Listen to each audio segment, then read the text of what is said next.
We're at an important point in time for lifelong learning. Much is shifting and unsettled in how humans live and work. And that unsettledness means opportunity if your learning business is willing to grapple with the uncertainty and shape a vision of the lifelong learning market overall and its role in the market.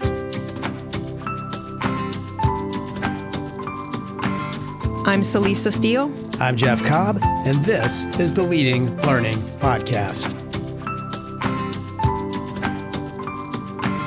Dear listener, how well do you remember your middle school math? For example, do you remember what a perfect square is?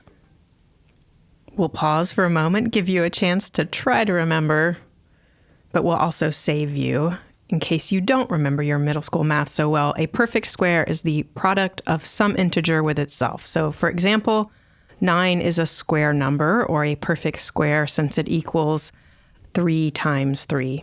And the reason we ask is because this is episode 400. And 400 is a perfect square because 20 times 20 equals 400.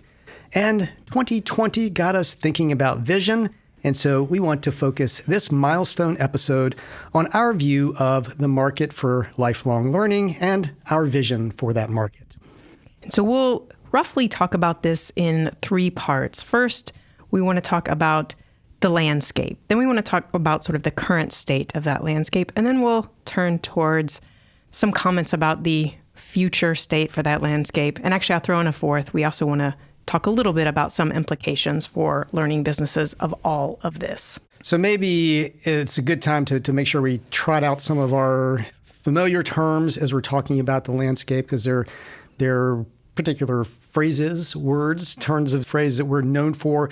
One of those is the third sector, and this whole concept of there being a third sector of education. Right. And the first 2 sectors are much better known. So the first sector is K through 12, or pre-K through high school. And that system is focused on children. And then we have the second sector of education, which covers higher education, the colleges that are granting undergraduate and graduate degrees. And both of those sectors are really well known. But this third sector of education, it's a little less well known, but it's definitely not new.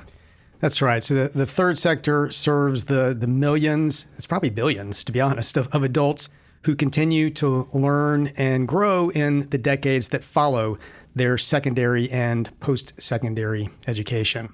And there are many providers that make up that third sector. There are many folks providing that learning that needs to happen in that third sector. There's corporate learning and development, so those L&D departments at companies and organizations. There are learn tech companies. There are even social networking companies like LinkedIn that are providing lifelong learning. There's community education. And then, of course, core to what we do at Leading Learning, there are learning businesses that are active in that third sector. And so that's another phrase that we're known for that we talk about a lot is learning businesses. And learning businesses are a key part of that third sector of education. They include academic continuing education units, PCO units, as they're often called, commercial training companies, solo edupreneurs, and trade and professional associations. And no matter the organization type, what those learning businesses have in common is that they're all in a market-facing business that sells education and learning products to adults. So it's not internal corporate training. It's not really academic degree programs either, because we're talking about this sort of longer span of life after formal education. We'll talk about that a little bit more in a minute. And so for us, there are 2 main distinguishing characteristics of a learning business. First, a learning business exists to generate revenue through selling learning and education experiences to whatever its target market is. And then also the individuals working in those learning businesses recognize that revenue generation is a fundamental reason for the organization's existence. And so they are conscious of and focused on that goal as part of the organization's identity and part of their own identity. And we think that second part is really important because it means that learning businesses are distinguished not just by their activities, but also by a mindset, by an awareness of what they're doing, which is needing to provide excellent educational opportunities, learning opportunities, but also needing to do so in a way that produces revenue that ensures their continued existence. And so those are kind of our 2 main landscape terms. We've got this idea of a third sector of education, which really itself is a carve out of the much bigger, broader landscape of lifelong learning that includes, all sorts of informal stuff that's going on out there. But we have this sort of defined third sector, and then serving that third sector, variety of different types of organizations, but learning businesses, particularly in our world here at Leading Learning, being a really key component of that. So now if we look at that current state of the third sector, I think that one of the things that we have been seeing over the past few years, past decade roughly, a little under a decade, we've really been seeing signs of the growing importance of lifelong learning, and AKA really the third sector where a lot of that lifelong learning is happening. Yeah, it's been really, really heartening to see. We were fortunate, for example, to have Dr. Anthony Carnevale of the Georgetown University Center for Education and the Workforce on the show, and he's pointed out that learning now contributes more to overall gross domestic product and productivity than technology does, which is a pretty amazing bit of information. Right. That's in the U.S. and that Georgetown Center for Education and the Workforce, they put out a lot of research and free resources. So recommend you check them out if you haven't in the past. But they have, for example, a report called College is Just the Beginning. And then they really break down in that report how the $1.1 trillion the U.S. spends annually on post-secondary education and training is spent. So let me just repeat that for a second. 1.1 trillion with a T. So that is, a big deal, gets back to it's the dollar figure to go with what you were saying, Jeff, around it, contributing more to overall GDP than technology at this point. So that's sort of Exhibit A here and talking about this current state in which lifelong learning is becoming so much more important. The third sector is becoming so much more important. Exhibit B is a 2017 Economist article that we actually posted and wrote a little about, and we've talked about on the show before. Yes, and so in that article, really sort of a feature of that issue, The Economist declared that lifelong learning is an economic imperative. And that's just one example. There are other examples from mainstream media of lifelong learning getting played up. But, you have a venerable publication like The Economist suddenly saying, you know what, this is front cover type issue here. We need to lead with lifelong learning right there on the cover. Yeah, very heartening.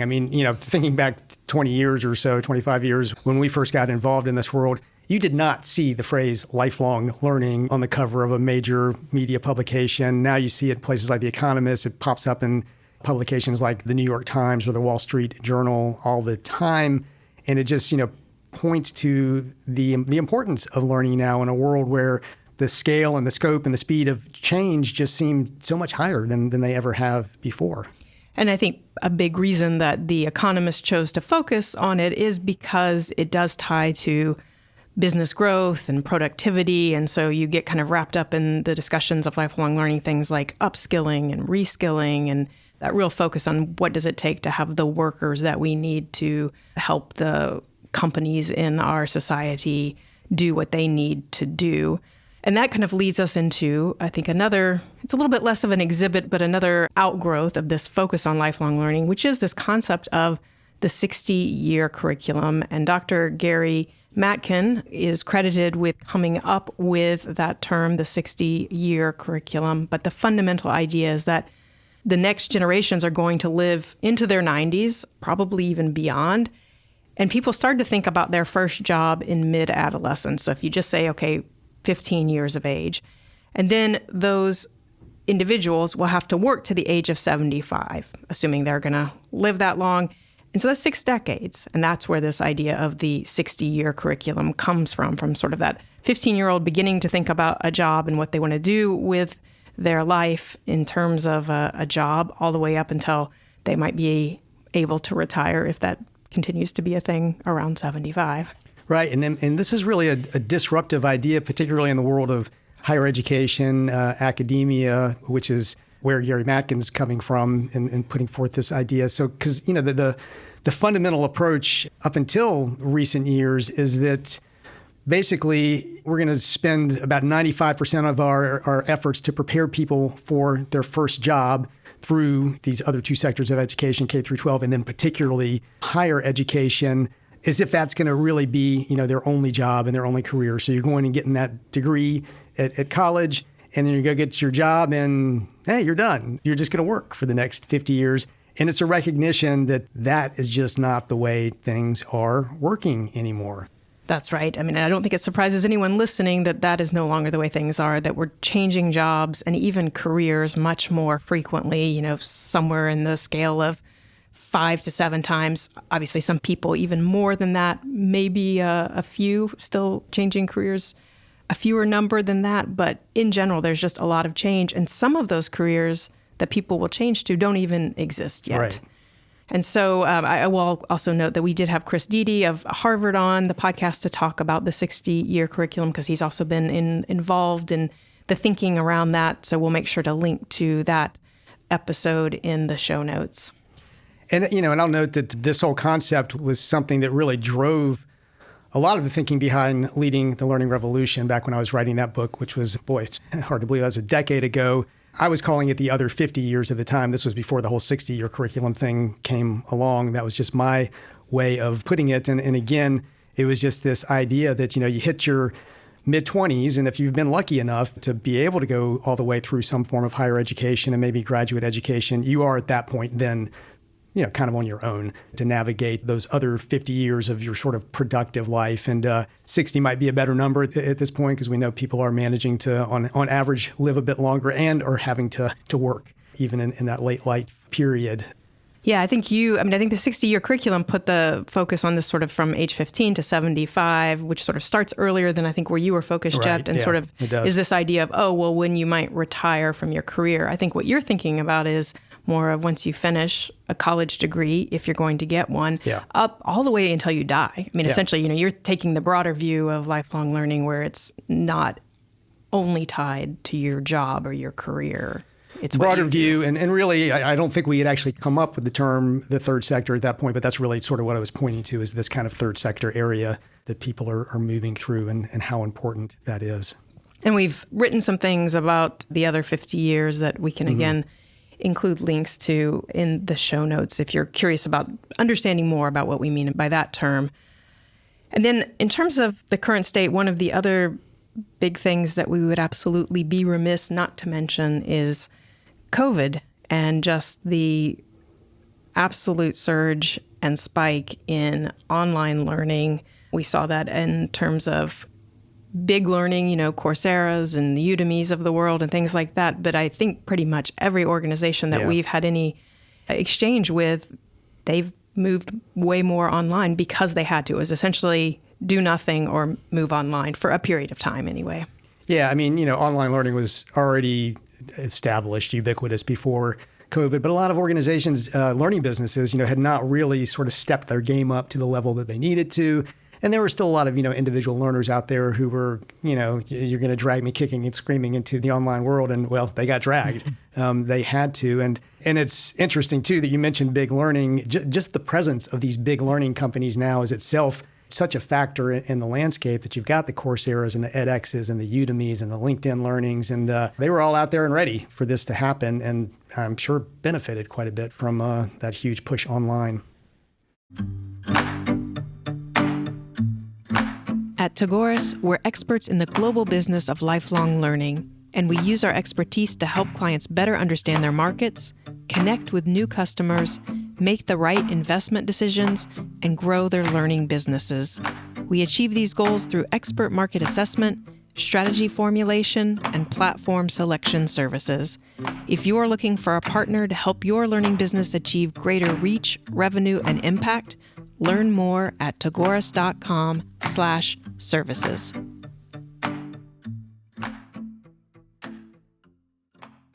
And then I think another important view of the current state is, I think I'll just put it under this umbrella of unsettledness, that there's a lot that's being questioned around learning and lifelong learning.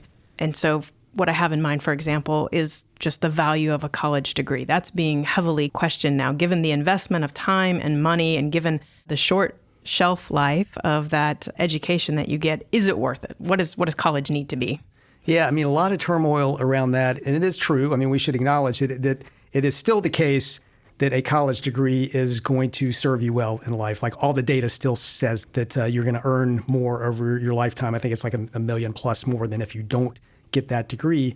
But a lot of those findings are based on old data, and a lot is changing awfully rapidly. So I don't think you can be too sanguine at this point that a college degree is always going to mean what it has meant in the past. It seems pretty easy to envision a switch flipping on that when people aren't fully expecting it. And we are seeing a lot of forecasting around a drop-off in college enrollment. A lot of universities are very worried about what the future may hold. The enrollment cliff, they're calling it. Yeah. Exactly. I think another thing we have to mention when talking about the current learning landscape is generative AI. I think you just have to mention generative AI like 10 times a day, just as a matter of course now. But certainly it is impacting the whole world of the third sector and learning businesses, and just, really impacting our whole understanding of what it is that human beings need to know and learn and do going forward. And then as a learning business, given that generative AI is impacting what humans need to know and learn, then it's about, well, what does that mean in terms of what we offer as learning businesses? Yeah. How do we need to change what we're doing and what we're providing? And I think along with, AI is making things change fast. We've already talked about this sort of other 50 years or 60-year curriculum needing to continue to learn and change, and knowing that the college degree is not, even if it remains valuable, it's not enough anymore. So we are seeing this different credentialing landscape open up around things like open badges and other types of alternative credentialing that increasingly learners are going to need to be able to navigate. Learning businesses are going to need to be able to provide guidance on and offer those. And I think that sort of unsettledness is, I think, around that right now as well. Sort of how is that going to pan out? What are these alternative credentials going to mean in relationship to traditional credentials and degrees and certifications? Just in general, how are we going to navigate this landscape that we're seeing right now going forward? So that was a look at the current state of lifelong learning. Now, if we pull out our crystal ball and try to look at the future state, this is where, our 2020 vision gets a little bit fuzzier because, of course, we don't know the exact impact of any of the trends and what it's going to mean, but we can at least name some things that we feel like it's very likely that they're going to influence the future state of lifelong learning.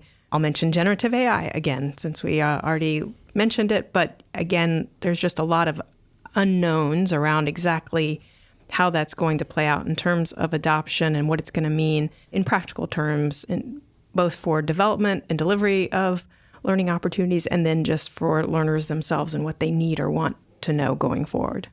Yeah, and I think there's every likelihood that what we're experiencing around AI right now is something of a bubble. There's just so much hype around it. In fact, Cory Doctorow did an article on this recently, very interesting. Shout out to Deirdre Reed for pointing it out, where he looks at kind of past bubbles like the internet and cryptocurrency and sort of what did they leave behind that was of value. That's going to kind of be the question.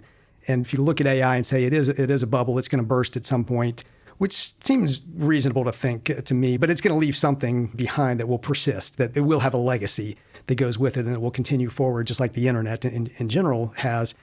What is that going to be? And I think when you look at what you're able to do with AI tools right now, assuming having the computing power to do this doesn't completely throw us off the map in terms of global warming and things like that, we're able to maintain it. The level of analysis that AI is able to give us for looking at our markets, for analyzing, what our learners need, how our learners are performing, the level of efficiency that it can bring to helping to create the experiences that we need to create. There's just no way that those aren't going to have a lasting impact, that we're not going to see that as part of our tool set, how we approach being learning businesses and how we and our learners approach being learners going forward. I think another trend that will continue to have impact on the market for lifelong learning is the credentialing landscape that you mentioned, Jeff. I think that it's highly likely that we're going to see an increasing focus on standards, and so things like open badges, which you mentioned. And I think as part of that, we're going to see that credentialing ecosystem center the individual learner rather than the learning providers. And so that individual will have much more control over her credentials and whom she shares them with and how she shares them, rather than the focus being on the learning provider and that learner needing to go to the learning provider and say, hey, can you provide me a transcript for what I did there? And maybe that transcript is only for that single learning provider, and maybe that transcript says nothing about what actually went into completing the courses or whatever learning experiences are represented there. And so I think that approach to more of an ecosystem and having those standards that are going to allow for interoperability could really change a lot about lifelong learning and how credentials are handled. Yeah, I mean, both standards and ecosystem are so important there. I mean, because when you think about the situation right now with degrees, which are really kind of the coin of the realm for getting into certain levels of employment and earnings and that sort of thing. I mean, there is kind of a social agreement around those. There are established standards that go with your 2 and 4 year degrees, and there is a ecosystem in the employment market where they are seen as having a certain level of value, as having certain signals that go with them. So it just kind of works to get a degree at this point in a way that it doesn't quite work yet with other forms of credentialing, badges and alternative credentialing, but we're getting there. I mean, as the standards take hold, as employers start to see the flexibility that this offers and more of them are using them for hiring purposes and promotion purposes, then that social agreement is going to be there, and we're going to see, a tipping point at some point around alternative credentials. I think one of the interesting aspects of some of the standards, like around open badges, is that makes those credentials both human readable and machine readable. And so that allows the learner to potentially send that to a hiring manager or to a boss. But it also then opens up what can be done in terms of data mining. And, I think that ties back into generative AI. So I think we could see a lot changing, too, around even the timeline that it takes to get a credential that says something about what you know how to do and what you can do. You could almost begin to imagine sort of real-time credentialing, driven potentially by AI, where you're in the moment attesting to and demonstrating that you have whatever skill is potentially needed for a job. Right. So, we're definitely in the world of forecasting and predictions right now, and who knows, we might eat our words at some point. But there are things that seem clear about the future that we're facing now. And I mean, the main thing that seems clear is that learning is going to continue to play a big role. Yes, and I think learning is the right term there. We had a recent episode where we talked about learning and education, learning being the broader term, education being traditionally applied to things like the college degree and those more formal, structured, often even longer types of learning experiences. And I think we might see the diminishment of education, but I think that the role of learning will definitely become increasingly important, or certainly at least maintain its current level of importance. I think at a minimum, we'll see a lot more diversity in what represents educational experiences. But, education always will be a subset of learning. And I think we're likely to see more emphasis on less structured learning experiences as we go forward.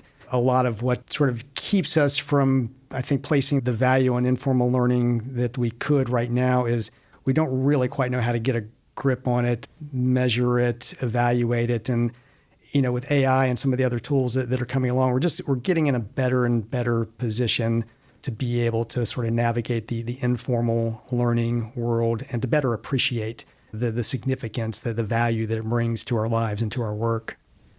So we've talked about some key terms of the landscape, the third sector and learning businesses, and then we talked about the current state and the future state of the third sector of lifelong learning. But we would be remiss if we didn't also spend some time on the implications for learning businesses.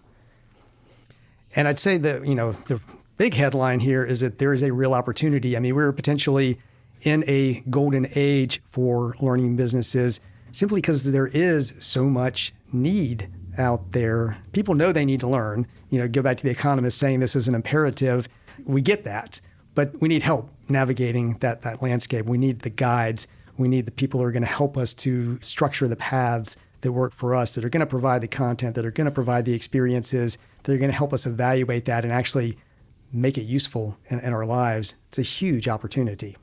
Yes, I think this speaks to the chance for learning businesses to play the role of not only a learning provider, but really a learning advisor. Mm-hmm. This is about helping your learners chart out the path and helping them to understand what it could mean for them if they were to be able to learn something and then demonstrate that they know that thing.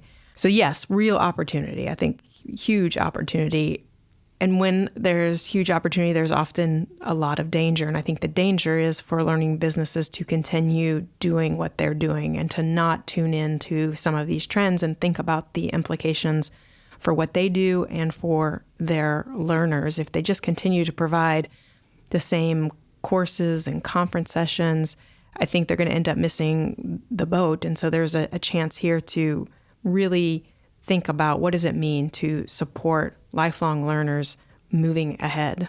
Yeah, this is definitely one of those times where the biggest risk is to do nothing, to just continue on as you were. And it's a good time to introduce another one of our sort of concepts, phrases here. We've talked about the third sector. We've talked about learning businesses. We're also very big into the idea of maturity, how you evolve and grow as a learning business to become the type of organization that can do the types of things that we've just been talking about. And we do have a model built for this, the learning business maturity model, which we've talked about on various episodes and have various resources around. But I think this really is a time when learning businesses need to be looking at, where do we stand right now in terms of our maturity, the 5 domains that we've defined there and the stages that you can be in, and how are we going to make progress on that?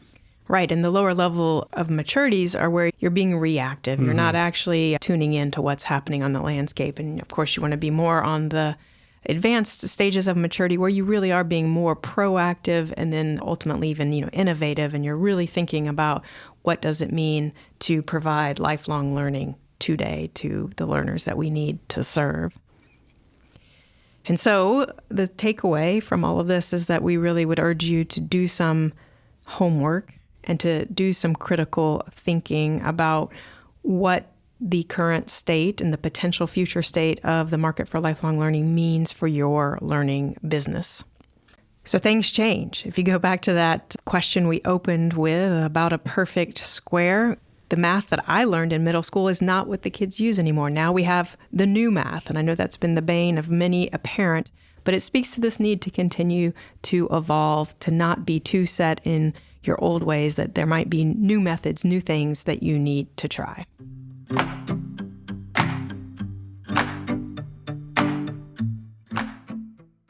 We're at an important point in time for lifelong learning. Much is shifting and unsettled in how humans live and work. That unsettledness means opportunity if your learning business is willing to grapple with the uncertainty and shape a vision of the lifelong learning market overall and its role in the market. At leadinglearning.com/episode 400, you'll find show notes, a transcript, and options for subscribing to the podcast. If you haven't subscribed yet, please do. You can consider it a gift to us on the occasion of our 400th episode. We'd be grateful if you'd take a minute to rate us on Apple Podcasts or wherever you listen, especially if you enjoy the show. Celisa and I personally appreciate reviews and ratings, and they help the podcast show up when others search for content on leading a learning business. And please spread the word about Leading Learning. You can do that in a one-on-one note or conversation with a colleague, or you can do it through social media. In the show notes at leadinglearning.com/episode 400, you'll find links to connect with us on X, LinkedIn, and Facebook. Thanks again, and see you next time on the Leading Learning Podcast.